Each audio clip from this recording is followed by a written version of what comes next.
तो दोस्तों hi everyone, welcome to YouTube channel Abhijeet lecturer. दोस्तों आज के इस वीडियो में मैं आप लोग के लिए बोर्ड एग्जाम 2024 का क्लास 10 दोस्तों हिंदी का दोस्तों इंपॉर्टेंट क्वेश्चन पेपर लाया हूं, जो कि आपके बोर्ड एग्जाम 2024 के लिए बहुत ज़्यादा इंपॉर्टेंट है।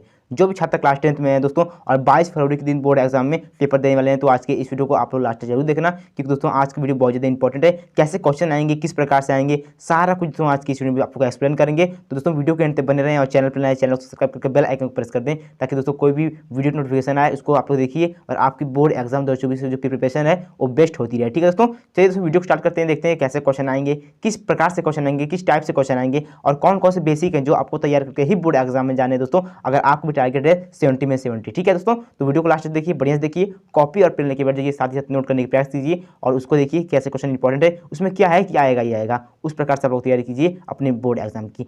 क्योंकि दोस्तों बहुत समय जो है बहुत कम है, जो आपका समय बहुत कम है बोर्ड एग्जाम के लिए, काफ़ी कम समय बचे हैं बोर्ड एग्जाम की तैयारी के लिए दोस्तों। ठीक है, पहला पेपर हिंदी है 22 फरवरी को, तो कैसे तैयारी करनी है देखिए दोस्तों। पेपर है, इसको आप लोग सॉल्व कर लीजिए, अच्छे अंक प्राप्त होंगे आपके बोर्ड एग्जाम में। समय दिया है 3 घंटे 15 मिनट दिया गया दोस्तों, और आप लोगों को निर्देश दिए गए हैं। सबसे पहले आप लोग इसको पढ़ लीजिएगा, क्योंकि पेपर किस प्रकार से करना है सारा कुछ इसमें आप लोग को दिया जाता है दोस्तों। प्रारंभ के 15 मिनट परीक्षार्थियों को प्रश्न पत्र पढ़ने के लिए आप लोग को निर्धारित किया जाता है दोस्तों। और जो प्रश्न पत्र है खंड अ में और खंड ब में विभाजित किया गया है, जो कि खंड अ में बहुविकल्पी प्रश्न आप लोग के हेतु सभी विकल्प का चयन करके आप लोग को मार्कशीट पर भरना है। काले और बॉल पेन का आप लोग प्रयोग करना है, पॉइंट पेन का प्रयोग करना है दोस्तों। ठीक है, बॉल पॉइंट पेन का प्रयोग करना है दोस्तों। केवल कौन से काले, नीले अथवा काले पेन का प्रयोग करना है। ठीक है दोस्तों, और गोले को पूर्ण रूप से काला करना है आप लोग को। समझ गए दोस्तों। देखिए कहा गया है खंड अ में बहुविकल्पी प्रश्न हेतु प्रत्येक प्रश्न के लिए 1 अंक निर्धारित किया गया है दोस्तों। और ओएमआर शीट पर उत्तर अंकित किए जाने के पश्चात उसे काटे नहीं, इरेजर और व्हाइटनर का प्रयोग न करें दोस्तों। और प्रत्येक प्रश्न के सम्मुख उनके अंक निर्धारित है कि वो कितने मार्क्स के दिए गए हैं, सारा कुछ दोस्तों बताया गया है दोस्तों। अब स्टार्टिंग करेंगे दोस्तों हम लोग बहुविकल्पी प्रश्न से, जो कि खंड अ 20 मार्क्स के दोस्तों आप लोग के बहुविकल्पी प्रश्न पूछे जाएंगे। सारे क्वेश्चन 1-1 मार्क्स के रहेंगे दोस्तों। तो पहला क्वेश्चन पूछ दिया गया है दोस्तों आप लोग के प्रश्न संख्या 1 कि बाबू गुलाब राय किस युग के लेखक है दोस्तों। तो बाबू गुलाब राय किस युग के लेखक है, काफी ज्यादा इंपॉर्टेंट क्वेश्चन है आपको बोर्ड एग्जाम के लिए दोस्तों। तो किस युग के लेखक में पूछा गया है, तो बाबू गुलाब राय जी हैं जो है दोस्तों शुक्ल युग के लेखक है, यानी ऑप्शन नंबर सी बिल्कुल सही है दोस्तों। सेकंड पूछा गया है चिंतामणि किस विधा की रचना है दोस्तों। तो चिंतामणि किस विधा की रचना है, तो निबंध विधा की रचना है दोस्तों, निबंध विधा की।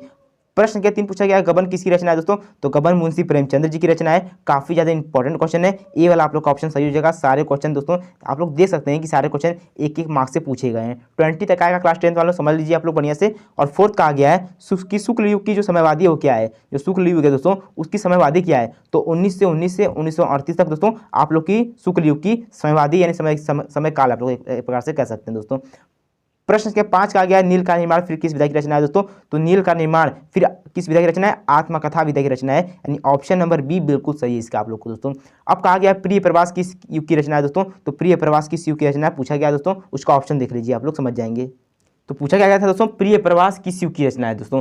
तो किस युग की है, तो द्विवेदी युग की रचना है दोस्तों, यानी ए वाला बिल्कुल सही है। पूछा गया प्रश्न संख्या 7 में कि मधुशाला किसकी रचना है दोस्तों। तो मधुशाला हरिवंश राय बच्चन जी की रचना है दोस्तों। मधुशाला किसकी रचना है, हरिवंश राय बच्चन जी की रचना है दोस्तों। ठीक है, कहा गया है भारत भारती किसकी रचना है प्रश्न संख्या 8 में। तो भारत भारती किसकी रचना है, तो भारत भारती मैथिली शरण गुप्त जी की रचना है, किसकी, मैथिली शरण गुप्त जी की।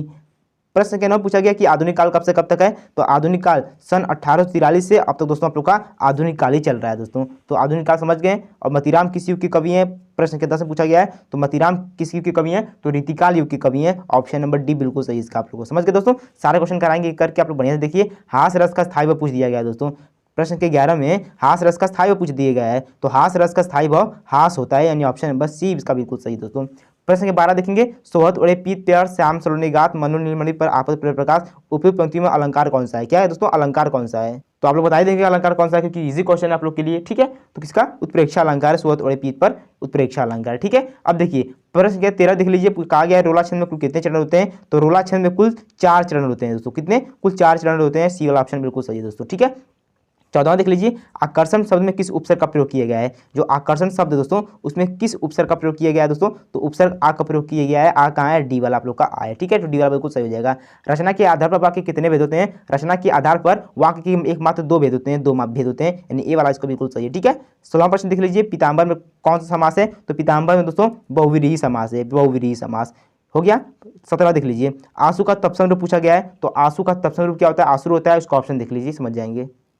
तो आंसू होता है दोस्तों, तो ए वाला बिल्कुल सही है। ठीक है, 58 देख लीजिए कृतिवाचक में किसकी प्रधानता होती है। और ताप शब्द में एक ताप शब्द में वचन एवं विभक्ति बताइए। तो ये दोनों क्वेश्चन इंपॉर्टेंट है, कई बार दोस्तों बोर्ड एग्जाम में पूछा गया है। तो इन दोनों को आप लोग तैयार करके जल्दी कमेंट बॉक्स में इसका आंसर दीजिए। तो दोनों का आप लोग का एक मार्क्स का क्वेश्चन है, ठीक है। लास्ट देख लीजिए 20 नंबर क्वेश्चन, निम्नलिखित में सर्वनाम कौन सा है। तो इसमें से सर्वनाम कौन सा है आपको बताना है दोस्तों। तो जो वह है आप लोग का सर्वनाम है, यानी ऑप्शन नंबर सी इसका बिल्कुल सही है। 1 मार्क्स का खत्म हो गया दोस्तों। तो 20 मार्क्स के 20 ऑब्जेक्टिव क्वेश्चन खत्म हो गए दोस्तों, जो कि आपके बोर्ड एग्जाम के लिए बहुत ज़्यादा इंपॉर्टेंट है। इसको आप लोग तैयार कर लीजिए, इसमें से काफी सारे क्वेश्चन आपको देखने के लिए बोर्ड एग्जाम में मिलेंगे, ठीक है। इतना हो गया। अब देखेंगे बड़ा अपना प्रश्न की जो कि खंड ब आप लोग का आएगा 50 मार्क्स के दोस्तों बोर्ड एग्जाम में पूछे जाएंगे, ठीक है। 50 मार्क्स से बोर्ड एग्जाम पूछे जाएंगे। तो पहला क्वेश्चन कहा गया निम्नलिखित गद्यांशों पर आधारित 3 प्रश्नों का उत्तर दीजिए। 3 प्रश्न का उत्तर देना है दोस्तों, गद्यांश पर आधारित जो है 3 प्रश्नों का उत्तर देना है। तो कौन कौन से प्रश्न है उसको देख लीजिए, और किस टाइप से आपको तैयार करना है उसको देख लीजिए, क्योंकि जो आप लोग का गद्यांश है वो 6 मार्क्स की आपके दोस्तों बोर्ड एग्जाम में पूछे जाते हैं। तो एक क्वेश्चन 2 मार्क्स का दोस्तों है, और 3 क्वेश्चन पूछे गए हैं, 1 2 3। कहा गया है उपयुक्त गद्यांश का संदर्भ लिखिए। संदर्भ लिखना आपको आना चाहिए, कितने पार्ट है गद्यांश में, उसके लेखक कौन है, ये आप लोग पता कर लोगे दोस्तों। देखिए मित्रता नामक पार्ट से ये लिया गया है दोस्तों। अब मित्रता के आप लोग के जो लेखक कौन है आपको पता होना चाहिए, तभी आप लोग कर पाओगे संदर्भ, ठीक है। इतना हो गया। रेखांकित अंक की व्याख्या करने के लिए आप लोग को आता है, तो रेखांकित अंक की व्याख्या करना आपको आना चाहिए, लिख लीजिएगा आप लोग, जो समझ में आएगा आप लोग लिख सकते हैं। एक क्वेश्चन आता है उसके संबंधित 2 मार्क्स का क्वेश्चन आता है, ये भी 2 मार्क्स का है। एक क्वेश्चन आता है, तो एक क्वेश्चन इसमें फाइंड आउट करके आप लोग आसानी से लिख सकते हो दोस्तों। और कोई कन्फ्यूजन आप लोग का नहीं आ रहा है तो बीच में अथवा करके दिया जाता है, आप लोग इसको भी कर सकते हैं, आपकी चॉइस होती है दोस्तों, ठीक है। इतना करने के बाद दोस्तों अब प्रश्न क्या सेकंड की बारी है। दिए गए पद्यांश पर आधारित 3 प्रश्नों का उत्तर देना है दोस्तों। पद्यांश पर आधारित 3 प्रश्नों का उत्तर देना है। तो पद्यांश यहाँ पर 2 लाइन दिया गया है, उसको देख लीजिए, और कुछ आगे दिया है उसको भी देख लीजिए। देखिए यहाँ पर बाकी पद्यांश दिया गया है और 3 क्वेश्चन पूछे गए हैं, क्वेश्चन 2 मार्क्स के। इसमें भी आप लोग का 6 मार्क्स का दोस्तों पद्यांश आता है, हिंदी में, संस्कृत में। देखिए हिंदी में आप लोग का गद्यांश पद्यांश आप लोग के आते हैं, 12 नंबर के गद्यांश पद्यांश आते हैं, और संस्कृत में भी आते हैं दोस्तों, उसको देखेंगे आगे, टेंशन मत लीजिए। अगर आप लोग को नहीं आ रहा है तो बीच में अथवा करके दिया था, इसको भी आप लोग कर सकते हैं, आपकी चॉइस है। सेम आप लोग के सेम मार्क्स के होते हैं, केवल आप लोग का डिफरेंट क्वेश्चन रहता है, जो आप लोग को आसान लगे आप लोग कर सकते हैं दोस्तों। इतना के बाद आप अब आ रही है प्रश्न क्या है 3 की। दिए गए संस्कृत गद्यांशों में से किसी एक का संदर्भ सहित हिंदी में अनुवाद करिए। हिंदी में अनुवाद करने के लिए दोस्तों संस्कृत में गद्यांश पर आता है, तो 5 नंबर का आता है दोस्तों। तो इसको आप लोग तैयार कर लीजिएगा, बहुत ज़्यादा इंपॉर्टेंट है। एक और देखिए अथवा करके दिया था, इसमें भी दोस्तों अगर आप लोग को ये नहीं आ रहा है तो आप लोग इसको भी कर सकते हैं, आपकी चॉइस है। 5 नंबर का ये भी। संस्कृत में गद्यांश खत्म हो गया, अब पद्यांश की बारी है दोस्तों। देखिए दिए गए संस्कृत पद्यांश में से किसी एक का संदर्भ सहित हिंदी में अनुवाद कीजिए। संदर्भ सहित हिंदी में अनुवाद करना है, 5 नंबर का आता है दोस्तों। देखिए 2 नंबर संदर्भ का, 3 नंबर अनुवाद का आता है, 5 नंबर का कंफर्म हो जाता है दोस्तों, ठीक है। इसमें भी अथवा करके दिया गया है, जो आसान लगे आप लोग कर सकते हैं, आपकी चॉइस है, दोनों में से कोई एक करना होता है, ठीक है। अब देखिए प्रश्न संख्या 5 देख लीजिए। अपने पठित खंडकाव्य के आधार पर निम्नलिखित प्रश्नों में से किसी एक का उत्तर देना है दोस्तों। किसी एक का उत्तर देना है दोस्तों, जो आप लोग आसान लगे आप लोग कर सकते हैं, मगर इसमें कंडीशन है अलग अलग जिले का अलग अलग खंडकाव्य आता है, तो आप लोग को वही करना पड़ेगा, ठीक है। 3 नंबर का दोस्तों आता है, इसमें भी अथवा करके आता है, टेंशन मत दीजिए, दिखा दे रहे हैं, कोई एक ही करना होता है, उसको देख लीजिए कौन कौन से खंडकाव्य हैं। देखिए यहाँ पर खंडकाव्य दिए गए, क ख ग अंगा, क ख ग अंगा च छ ज आप लोग का दिया गया है। तो अलग अलग जिले का अलग अलग खंडकाव्य आता है, 2 दिया जाता है, कोई एक ही करना होता है दोस्तों। मान लीजिए आप लोग देखिए आजमगढ़ का अगर पूजा आता है, तो अगर पूजा देखिए 2 दिया गया है, तो कोई एक ही करना होता है दोस्तों, जो आप लोग का आसान लगे आप लोग कर सकते हैं, इसमें आपकी चॉइस होती है, ठीक है। मगर अलग अलग जिले का अलग अलग खंडकाव्य आता है, जैसे मैंने बता दिया आजमगढ़ का अगर पूजा आता है दोस्तों, तो अपने टीचर से पूछेंगे कि मुझे कौन सा खंडकाव्य तैयार करके जाना है, जो कि मेरे परीक्षा में आएगा, बता देंगे ऑलरेडी, आप लोग उसको तैयार कर लीजिएगा, ठीक है। प्रश्न के 6 देखिए क वाला। दिए गए लेखकों में से किसी एक का जीवन परिचय लिखते हुए उनकी एक प्रमुख रचना का उल्लेख करना है आप लोग को दोस्तों। देखिए 5 नंबर का आता है आप लोग का। तो डॉक्टर राजेंद्र प्रसाद जी का, जयशंकर प्रसाद जी का और आचार्य रामचंद्र शुक्ल जी का तैयार कर लेते हो, तो आप लोग का 5 नंबर बोर्ड एग्जाम के लिए बिल्कुल कन्फर्म हो जाता है, ठीक है। तो ये तीनों आप लोग अनिवार्य तैयार करके जाइएगा, तभी आप लोग अपने बोर्ड एग्जाम में 5 नंबर बिल्कुल कंफर्म कर सकते हो, ठीक है। इसी प्रकार से कवि का आता है, तो तुलसीदास जी का, सुमित्रानंद पंत जी का और सूरदास जी का, ये तीनों अगर आप लोग तैयार कर लेते हो तो इसमें भी आप लोग का 5 नंबर बिल्कुल कंफर्म हो जाता है। यानी मात्र 6 जीवन परिचय से दोस्तों आप लोग का 10 मार्क्स बिल्कुल कंफर्म हो जाएगा 100% दोस्तों, क्योंकि आता ही आता है 100% वाला क्वेश्चन आप लोग की बोर्ड एग्जाम के लिए, ठीक है। इसी प्रकार से देखिए 100% दोस्तों ये भी आता है कि आप लोग को 2 मार्क्स का कोई एक पठित जो आप लोग का श्लोक है दोस्तों, उसमें लिखने के लिए आता है, मगर जो इस प्रश्न पत्र में ना आया उस आप लोग को कॉपी नहीं करनी है। दो तैयार कर लेते हो, तो अगर बाई चांस एक आ गया तो एक आप लोग आसानी से लिख सकते हो और 2 नंबर कंफर्म कर सकते हो अपने बोर्ड परीक्षा के लिए। 8वां प्रश्न देख लीजिए। निम्नलिखित में से किन्हीं 2 प्रश्नों का उत्तर संस्कृत में दीजिए। संस्कृत में उत्तर देने के लिए क्वेश्चन आप लोग का आता है, तो एक क्वेश्चन यहाँ पर है और बाकी क्वेश्चन देख ले रहे हैं दोस्तों। एक क्वेश्चन यहाँ पर था, 3 क्वेश्चन यहाँ पर है दोस्तों, कोई 2 ही करना आता है, जो आप लोग को आसान लगे, जो आप लोग को आ रहा है आप लोग कर सकते हैं दोस्तों, इसमें भी आपकी चॉइस होती है। इतना करने के बाद दोस्तों अब बारी है प्रश्न संख्या 9 की। ये अपने आप में एक बहुत बड़ा क्वेश्चन है दोस्तों, क्योंकि ये 7 नंबर का अपने बोर्ड एग्जाम में दोस्तों पूछे जाते हैं दोस्तों। निम्नलिखित में से किसी एक विषय पर निबंध लिखने के लिए आता है तो पर्यावरण संरक्षण के उपाय, आतंकवाद कारण एवं निवारण, जनसंख्या लाभ हानि और नारी शक्तिकरण, ये 4 जीवन पर से तो आप लोग का हो गया। ये 4 निबंध आप लोग तैयार कर लेते हो तो आप लोग का 7 नंबर बिल्कुल कंफर्म हो जाता है दोस्तों, क्योंकि इसमें से एक कोई ना कोई देखने के लिए 100% कॉमन मिलेगा ही मिलेगा। ठीक है, तो इसमें से आप लोग तैयार कर लीजिएगा, चारों तैयार करेंगे तो आपके लिए बेस्ट होगा, आप लोग को अच्छा एक्सपीरियंस होगा अपने बोर्ड एग्जाम में। ठीक है, इतना करने के बाद आप लोग का प्रश्न संख्या 10 ये आप लोग के इस बार संशोधित किया गया है।